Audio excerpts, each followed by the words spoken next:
Hello students, यह है solid state chemistry का हमारा अगला लेक्चर। इसके पहले लेक्चर में हमने पढ़ा था टाइप्स ऑफ क्रिस्टलाइन सॉलिड, जिसमें हमने पढ़ा था आयनिक solid, molecular solid, covalent solid. तो ये लेक्चर यदि आपने नहीं देखा होगा तो इस लेक्चर को आप देखिए, उसके बाद ही इस ब्रेविस लेटिस वाले लेक्चर में आइएगा। तो चलिए आज हम स्टार्ट करते हैं। क्रिस्टल लेटिस होता क्या है, कितने प्रकार के होते हैं और ए और आर के बीच में क्या रिलेशन होता है। तो सबसे पहले हम लोग समझेंगे क्रिस्टल लेटिस, या हम लोग इसको ब्रेविस लेटिस भी हम लोग बोल देते हैं। ठीक है, क्रिस्टल लेटिस या ब्रेविस लेटिस भी हम लोग बोल देते हैं। तो सबसे पहले स्टार्ट कीजिए, हेडिंग डालिए आप लोग क्रिस्टल लेटिस। क्रिस्टल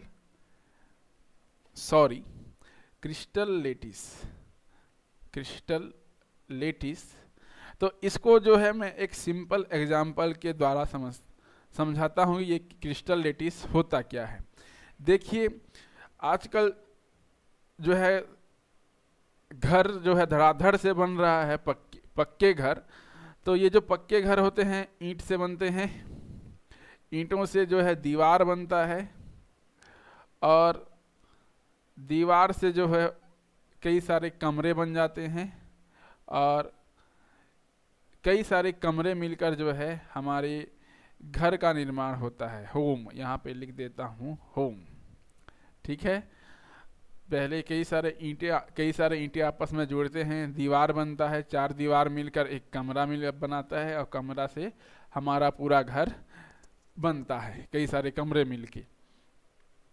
तो सिमिलरली जब क्रिस्टल लेटिस होता है, वो यहाँ ईंट को जो है स्किप कर दीजिए, दीवार मूलभूत जो इकाई होती है दीवार को मान के चलिए। तो मैं यहाँ पे ईंट को जो है मिटा देता हूँ, ईंट को यहाँ पे मिटा देता हूँ। तो सिमिलरली जो क्रिस्टल लेटिस जो होता है वो एटम या मॉलिक्यूल से मिलकर बने होते हैं। एटम या मॉलिक्यूल, ये एटम या मॉलिक्यूल या आयन भी लिख देते हैं, बुक में आयन भी इस्तेमाल होता है। एटम, मॉलिक्यूल या आयन, ये सब आपस में मिल के एक यूनिट सेल का फॉर्मेशन करते हैं, यूनिट सेल का फॉर्मेशन करते हैं। और ये कई सारे यूनिट सेल आपस में मिलके क्रिस्टल लेटिस का फॉर्मेशन करते हैं, क्रिस्टल लेटिस या ब्रेविस लेटिस का फॉर्मेशन करते हैं। तो ये क्रिस्टल लेटिस जो है बड़ा फॉर्म है, जिस प्रकार से हमारा घर है, सिमिलरली ये क्रिस्टल लेटिस बड़ा फॉर्म है। जिस प्रकार से हमारे कमरे होते हैं, घर के कमरे, उसी प्रकार से यूनिट सेल होता है। यूनिट सेल आपस में मिलेंगे और क्रिस्टल लेटिस का फॉर्मेशन करेंगे और एटम, मॉलिक्यूल या आयन ये आपस में मिलके यूनिट सेल का फॉर्मेशन करते हैं। ठीक है, ये हो गई बेसिक कि क्रिस्टल लेटिस का फॉर्मेशन किस तरह से होता है। तो इसकी जो डेफिनेशन है बुक में दिया होगा, तो आप यदि समझ गए होंगे तो इसकी डेफिनेशन भी लिख सकते हैं। तो डेफिनेशन में आप लिख सकते हैं a regular 3D arrangement, 3D arrangement 3 dimensional होता है। ठीक है, a regular 3D arrangement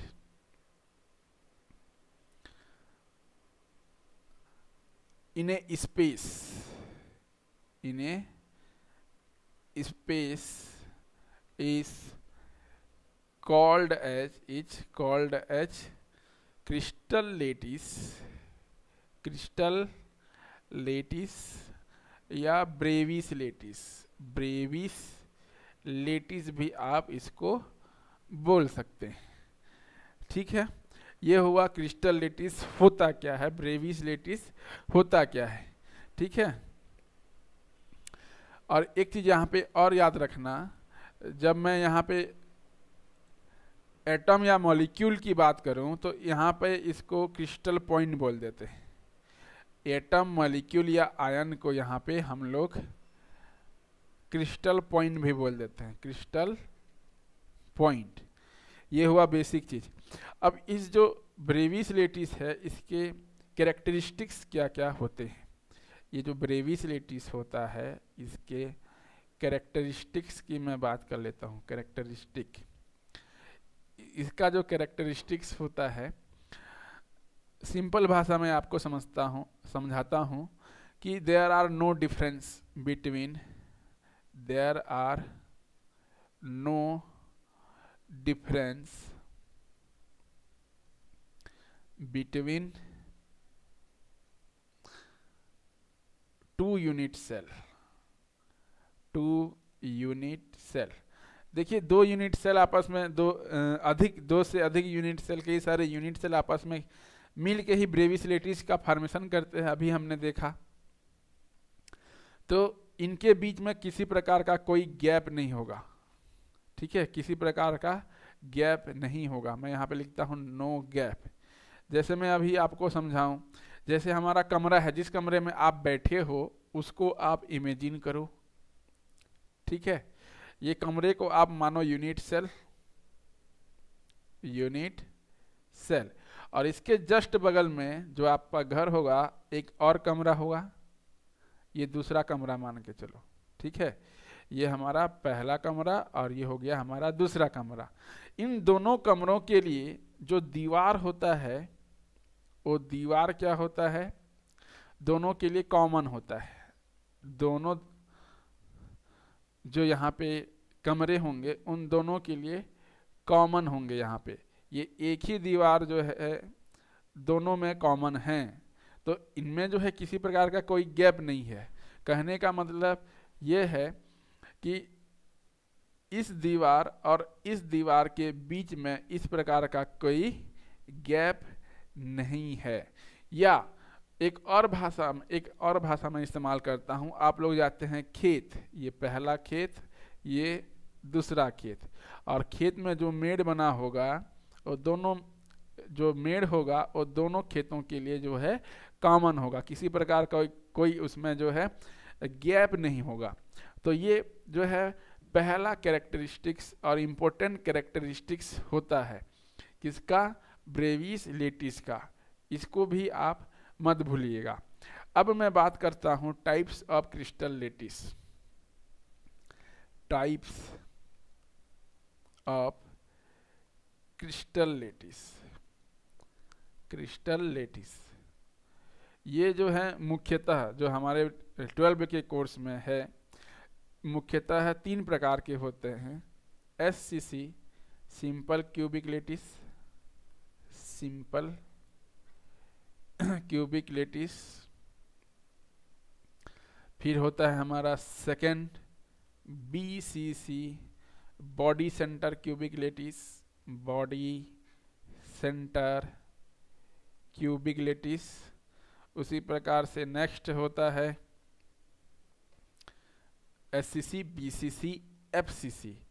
FCC में होता है फेस सेंटर, उसका जो फुल फॉर्म होता है face centre cubic lattice. Then next एक और होता है ECC, ECC को बोलते हैं हम लोग edge centre, edge centre cubic lattice, edge centre cubic lattice. तो ये 4 तरह के होते हैं। क्लियर है। अब जो हम नेक्स्ट देखते हैं कि ये SCC में जो है कहाँ कहाँ पर एटम पाए जाते हैं। मैंने कहा कि यूनिट सेल जो होता है एटम, आयन या मॉलिक्यूल से मिलकर बना होता है, जिसे हम क्रिस्टल पॉइंट कहते हैं। तो यहाँ पे एटम, आयन या मॉलिक्यूल कहाँ कहाँ पर पाए जाते हैं उसको हम लोग देखते हैं। तो मैं यहाँ पे लिखता हूँ position of atom, position of atom, या आप लिख सकते हो आयन, या आप लिख सकते हो मॉलिक्यूल, जिसे हम क्रिस्टल पॉइंट भी कहते हैं। पोजीशन क्या क्या होता है तो याद रखना, जब मैं SCC की बात करूं तो यहाँ पे ऑल कॉर्नर में पाए जाते हैं। ऑल कॉर्नर, जितने भी कॉर्नर हैं वहाँ पे एटम पाया जाएगा। आप अपने जिस कमरे में आप बैठे हो उसी कमरे को आप इमेजिन करो, टोटल कितने कोना है वहां पर, कॉर्नर कितने हैं, 8 कॉर्नर। कितने कॉर्नर, 8 कॉर्नर होते हैं। तो 8 कॉर्नर में पाया जाता है एससीसी। एससीसी में जो एटम पाया जाता है ऑल कॉर्नर में पाया जाता है। फिर दूसरा होता है BCC, body center cubic lattice. यहाँ पे ऑल कॉर्नर प्लस सेंटर में एक पाया जाएगा। सेंटर में जिस कमरे में बैठे हो उसका आप सेंटर मान लो, सेंटर में एक एटम पाया जाता है। और थर्ड एफसीसी, एफसीसी में all corner plus face, all face centre. यदि आपको इमेजिन नहीं हो रहा है तो आप अपने कमरे को रिफरेंस के रूप में ले सकते हो, कमरे को रिफरेंस के रूप में ले सकते हो। जिस कमरे में आप बैठे हो तो कितने कॉर्नर हैं, 8 कॉर्नर है आपके कमरे में, तो सारे कॉर्नर पे एक एक एटम मानो। मैंने यहाँ पे एससीसी में लिखा है ऑल कॉर्नर, तो 8 कॉर्नर है तो सारे कॉर्नर में एक एक मानो। फिर बीसीसी देख लो, आपके कमरे में जितने कॉर्नर है 8 कॉर्नर प्लस जो सेंटर वाला पार्ट होता है उस सेंटर वाले पार्ट को आप इमेजिन करो और वहाँ पे एक एटम होता है। और नेक्स्ट होता है एफसीसी। एफसीसी में ऑल कॉर्नर 8 कॉर्नर है और फेस कितने हैं, जितना दीवार है 4 दीवार आपको दिखाई दे रहा है, एक ऊपर और एक नीचे। 4 दीवार है, 4 दीवार के अलावा एक ऊपर फेस और एक नीचे वाला फेस, उसके सेंटर में एटम पाया जाएगा। ये हुआ position of atom, ion and molecule की बात। ठीक है, अब यहाँ पे देखते हैं नेक्स्ट कि इसका जो डायग्राम है किस प्रकार से हम बना सकते हैं। डायग्राम किस प्रकार से हम लोग बना सकते हैं। पहला मैं बात कर लेता हूँ एससीसी का। जब मैं एक नॉर्मल एससीसी यूनिट सेल बनाऊंगा तो किस प्रकार से बनाऊंगा, देखिए आपको भी इस तरह से हमको बनाना है। ये हुआ क्यूब आपको बनाना है, सीधा सीधा आपको क्यूब बनाना है। ठीक है, कुछ इस तरह से आप बनाएंगे एससीसी की संरचना। तो यहाँ पर कहाँ कहाँ पर एटम पाए जा रहे हैं, मैंने कहा ऑल कॉर्नर पे पाए जाते हैं। तो ये एक एटम देखो, ये दूसरा एटम देखो, ये तीसरा एटम देखो, ये चौथा एटम देखिए, ये 5वां एटम देखिए, ये 6वां, ये 7वां और ये हमारा 8वां। तो जितने कॉर्नर हैं सारे कॉर्नर पर एटम पाए जाएंगे। तो 8 कॉर्नर है, 8 कॉर्नर पर हमारा एटम पाया जाता है। मैंने आपको दिखाया यहाँ पर। तो यहाँ पर एक एटम से एक एटम जो यहाँ पर जुड़ा हुआ है इसको बोलते हैं एज, किनारा। ठीक है, एज लेंथ। और इस एज लेंथ को रिप्रेजेंट किया जाता है ए से। इस एज लेंथ को रिप्रेजेंट किया जाता है ए से। और यहाँ पर जो एटम पाया जाए, कॉर्नर पे जो एटम पाए जाते हैं एटम, इसका जो रेडियस होता है, रेडियस को हम लोग रिप्रेजेंट करते हैं स्मॉल आर से। तो ये होता है। अब हम पढ़ेंगे relation between A and R. A मतलब एज लेंथ हो गया और आर मतलब जो एटम का रेडियस हो गया। तो ये इस प्रकार से एक्चुअल में नहीं रहता। यदि आप इसको देखेंगे, यदि एक फेस को आप उठा कर देखेंगे, चलो इस फेस को मैं लाता हूँ सामने, ये जो हमारा फेस है इस फेस को मैं सामने लेके आता हूँ, फेस सेंटर। आप मान सकते हो दीवार। जब इस दीवार को पर्टिकुलर मैं यहाँ पे ड्रॉ करूँगा तो मैं कुछ इस तरह से ड्रॉ करूँगा, फेस। साइंस की भाषा में फेस बोलूँगा। और यहाँ पर कितने एटम हैं, चारों कॉर्नर पे एक एक एटम है ना। ये एक एटम, ये दूसरा एटम हो गया, ये तीसरा एटम हो गया और ये चौथा एटम। तो यहाँ पे हमको एटम को ड्रॉ करना है। जब मैं ड्रॉ करूँगा तो कैसे ड्रॉ करूँगा, कुछ इस तरह से ड्रॉ करूँगा। बड़ा बड़ा एटम दिखाना है हमको। एक्चुअल में एटम एक दूसरे से पैक्ड रहते हैं ना, सॉलिड स्टेट पर रहें। और सॉलिड स्टेट में जो एटम होते हैं पूर्ण रूप से पैक्ड होते हैं, पूर्ण रूप से पैक्ड होते हैं, पैक्ड, पूरा इस तरह से सटे हुए होते हैं, सटे हुए। मेरा जो है परफेक्ट नहीं बन रहा है, आप परफेक्ट बना लेना, ठीक है। ये हो गया एटम का सेंटर, ये हो गया सेंटर, ये हो गया सेंटर, और ये भी हो गया हमारा सेंटर वाला पार्ट। अब यहां पर देखना इस एटम से लेकर इस एटम का सेंटर क्या है हमारा ए, ये क्या है ए, इसको बोलते हैं एज लेंथ। अब देखो इस पूरे एक एज में कितने रेडियस हैं, एटम के रेडियस। ये पहला रेडियस हो गया और ये दूसरे एटम का रेडियस। ये पहले एटम का रेडियस है, ये यहां से यहां तक का ये पहले एटम का रेडियस है, और यहां से इस सेंटर से लेकर यहां तक ये दूसरे एटम का रेडियस है। तो इस पूरा जो किनारा आपको दिखाई दे रहा है, इस किनारे में कितने रेडियस, 2 रेडियस। तो A इक्वल टू मैं 2r लिख सकता हूं, A इक्वल टू 2r। तो यही तो है relation between A and R, edge length और यहाँ पे एटम का जो रेडियस है, दोनों के बीच रिलेशन क्या है। फॉर SCC के लिए आप बोलना A equal to 2r, relation between A and R for SCC molecule. ये हो गया उसका डायग्राम, ये हो गया उसका डायग्राम, और ये हो गया उसका एक पर्टिकुलर फेस। क्लियर है इतना? मैं सिर्फ SCC की अभी मैं बात किया हूं। नेक्स्ट आता है हमारा BCC, नेक्स्ट होता है सेकेंड BCC। अब BCC को किस प्रकार से आप ड्रॉ करेंगे, जैसा अभी आपने SCC ड्रॉ किया था, सेम अभी हमको BCC ड्रॉ करना है, एक क्यूब ड्रॉ करना है। तो क्यूब जो है हम लोग कुछ इस तरह से ड्रॉ करेंगे। ये हो गया हमारा क्यूब, कुछ इस प्रकार से आप ड्रॉ करोगे। ड्रॉ करने के बाद हमको क्या करना है, कहाँ कहाँ पर पाए जाते हैं एटम। सबसे पहले BCC में ऑल कॉर्नर, तो सभी कॉर्नर में हमको एक एटम दिखाना है। क्या दिखाना है, एटम। तो इस प्रकार से हमको एटम दिखाना है, ठीक है, एटम दिखाना है। BCC, चलो BCC से पहले हम लोग FCC पढ़ते हैं, तब आपको BCC समझ में आएगा। तो मैं जो है इसको मिटा देता हूँ BCC को, यहाँ पे मैं लिख देता हूँ FCC।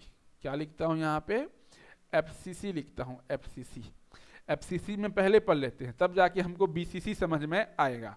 तो इस FCC में कहाँ कहाँ पर पाए जाते हैं एटम, कॉर्नर में प्लस फेस सेंटर में पाए जाते हैं, कॉर्नर प्लस फेस सेंटर में एटम पाए जाएंगे।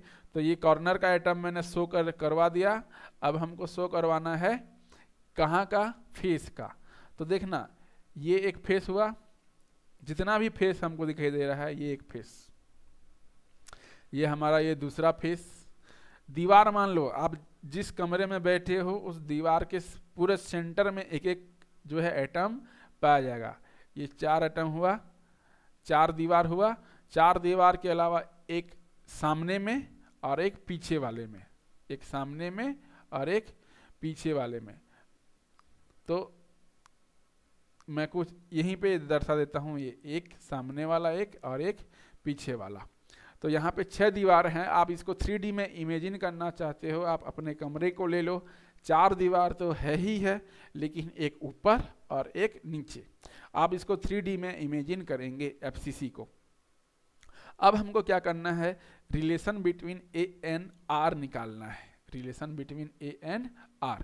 तो यहाँ पे हमको क्या करना पड़ेगा, एक लाइन खींचनी पड़ेगी। डायरेक्ट रिलेशन हम यहाँ पे नहीं निकाल सकते, तो डायरेक्ट रिलेशन हम नहीं निकाल सकेंगे। तो हमको क्या करना पड़ेगा, एक फेस डायगोन को यहाँ पे शो करना पड़ेगा। किसको शो करना पड़ेगा, फेस डायगोन। तो मैं यहाँ पे फेस डायगोन में जब बात करूँगा, तो फेस डायगोन में मैं इसको ले लेता हूँ। ये हमारा एक फेस है, ये पूरा फेस। तो इस फेस में एक लाइन खींच लो, ये हमारा एक पूरा फेस। कॉर्नर में तो यहाँ पर है ही है एटम, कॉर्नर पर हमारा एटम है ही है। जब आप एक ऐसा लाइन ड्रॉ करेंगे फेस में, तो इसको हम लोग बोलते हैं फेस डायगोन, इसको हम लोग बोल देते हैं फेस डायगोन, इसको हम लोग बोल देते हैं फेस डायगोन। अब इस फेस डायगोन में यदि मैं एटम को यदि शो करूं, फेस डायगोन, और यहाँ सेंटर में भी एक एटम है, सेंटर में भी एक एटम पाया जाता है, क्योंकि फेस एफसीसी है, एफसीसी में फेस सेंटर में भी एक एटम पाया जाएगा। तो यहाँ पर मैं जब ड्रॉ करूँगा एक फेस को, तो मैं किस प्रकार से ड्रॉ कर सकता हूँ, देखिए सबसे पहले एक सेंटर में एक एटम रहेगा, ये हमारा सेंटर वाला एटम हो गया। इसके अलावा सेंटर का एटम तो हुआ, इसके अलावा एक और एटम ड्रॉ करो यहाँ पे कॉर्नर का, ये कॉर्नर का एटम हुआ, ये भी हमारा कॉर्नर का एटम हुआ, ये भी हमारा कॉर्नर का एटम हुआ, और ये भी हमारा कॉर्नर का एटम हुआ। अब गोल गोल ड्रॉ करेंगे, ये हमारा कॉर्नर है, कॉर्नर का ये एटम है, ठीक है। अब यहाँ पर हमने एक फेस डायगोन ड्रॉ किया हुआ है, तो उस फेस डायगोन को आप ड्रॉ करेंगे कुछ इस तरह से। अब आप देखिए इस फेस डायगोन में कितने आर हैं, कितने आर हैं इस फेस डायगोन में, कितने आर हैं। ये पहला आर रेडियस, ये पूरा एक स्फीयर है, ये पूरा एक स्फीयर है, तो यहाँ पे ये 2r, यहाँ पे 2r होगा, यहाँ पे 2r, और यहाँ पर एक r। टोटल यहाँ पे जो फेस डायगोन है, इस पूरे फेस डायगोन में 4r प्रेजेंट है। कितने r प्रेजेंट हैं, 4r यहाँ पे प्रेजेंट है। अब देखो ये है हमारा एज लेंथ, ये हमारा एज लेंथ a, और यहाँ पर है ये एक r और ये एक r, लेकिन दोनों के बीच में गैप हो रहा है। गैप होने के कारण हम यहाँ पे डायरेक्ट रिलेशन नहीं निकाल सकते, a का r के साथ जो है हम लोग डायरेक्ट रिलेशन नहीं निकाल पाएंगे। तो हम यहाँ पे रिलेशन किस प्रकार से निकालेंगे, यहाँ पे हम लोग रिलेशन किस प्रकार से निकालेंगे।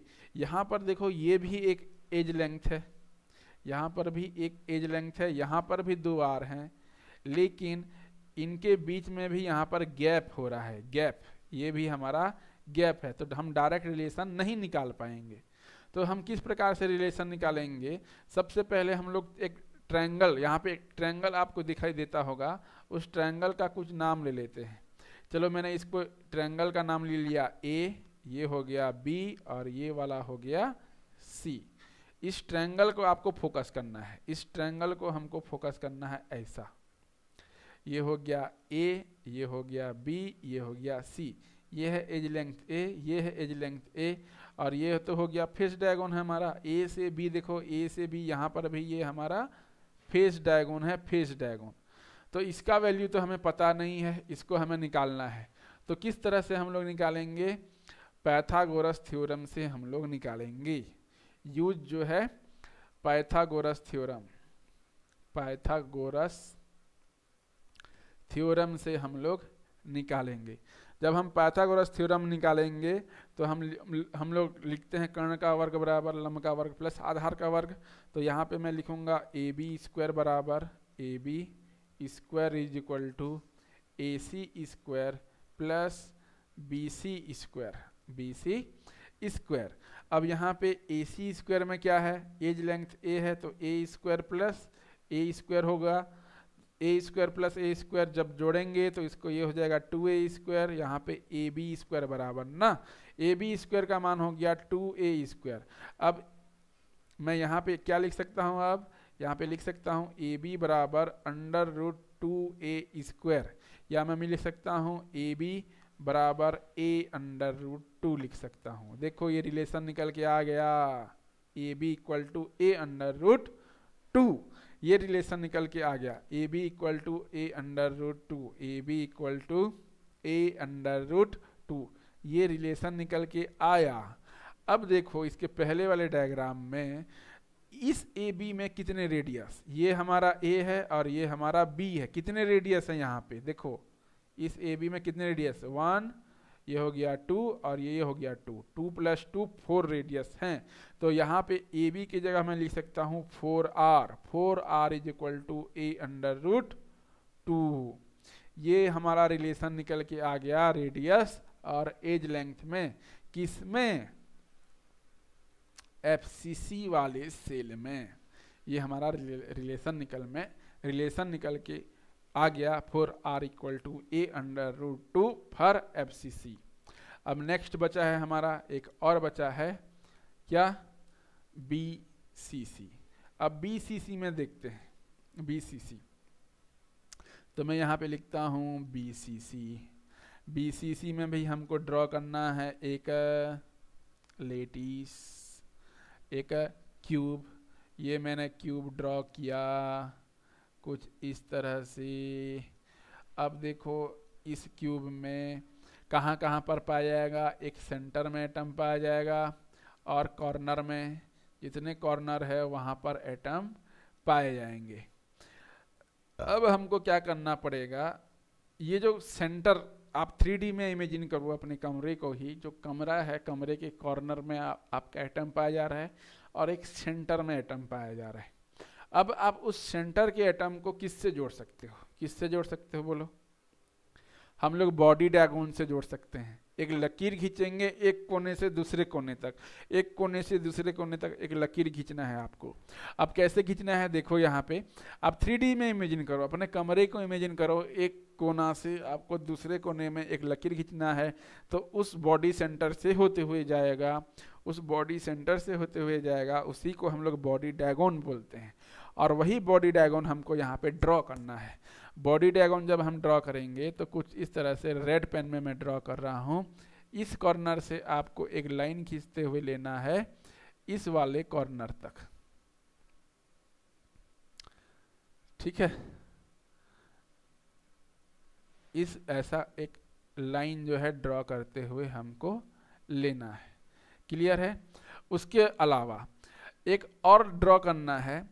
डायरेक्ट रिलेशन तो हम यहाँ नहीं निकाल पाएंगे, तो यहाँ पे एक फेस डायगोन भी हमको ड्रॉ करना है। तो फेस डायगोन हो गया ये हो गया हमारा फेस डायगोन, और ये हमारा एज लेंथ। इसको मैंने दिया ट्रायंगल ए, इसको मैंने दिया बी और इसको हमने दिया सी। अब यहाँ पे देखो, ये तो हुआ एज लेंथ। एज लेंथ को अभी मैंने बताया था ए से रिप्रेजेंट करते हैं। ये हमारा बॉडी डायगोन, इस बॉडी डायगोन का वैल्यू निकालना है।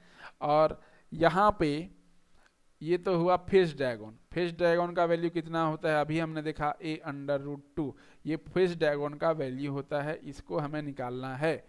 और इसमें भी देखो एक एटम, ये दूसरा एटम और ये तीसरा एटम पाया जाएगा। तो यहाँ पर भी हमारा 4 रेडियस होता है, 4 रेडियस यहाँ पे भी होता है। अब यदि हम निकालेंगे ट्रायंगल ABC में, ये देखो ये ट्रायंगल ABC में यहाँ पर तो एक एटम पाया जा रहा है, यहाँ पर एक एटम होता है, यहाँ पर एक एटम होता है और यहाँ पर भी एक एटम होता है।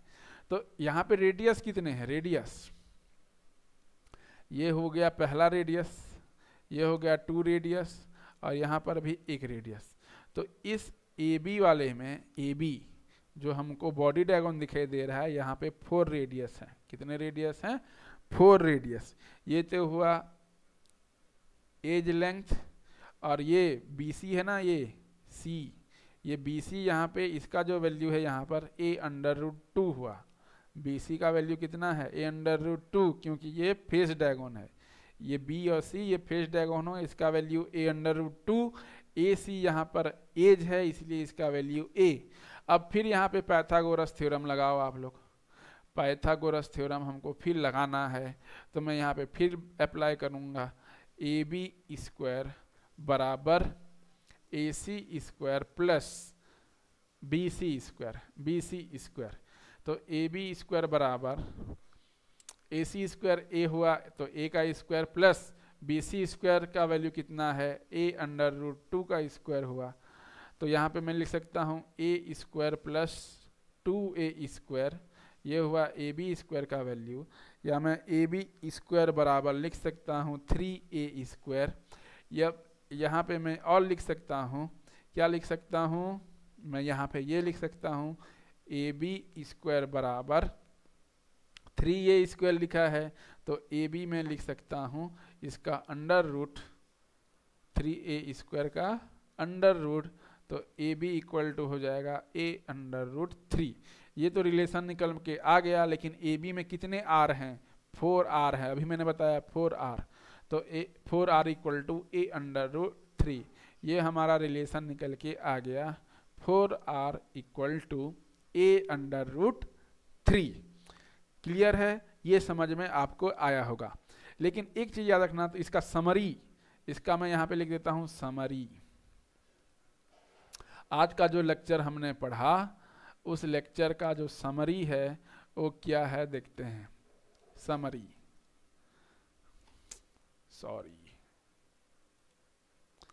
समरी, तो अरे यार क्या हो रहा है अभी,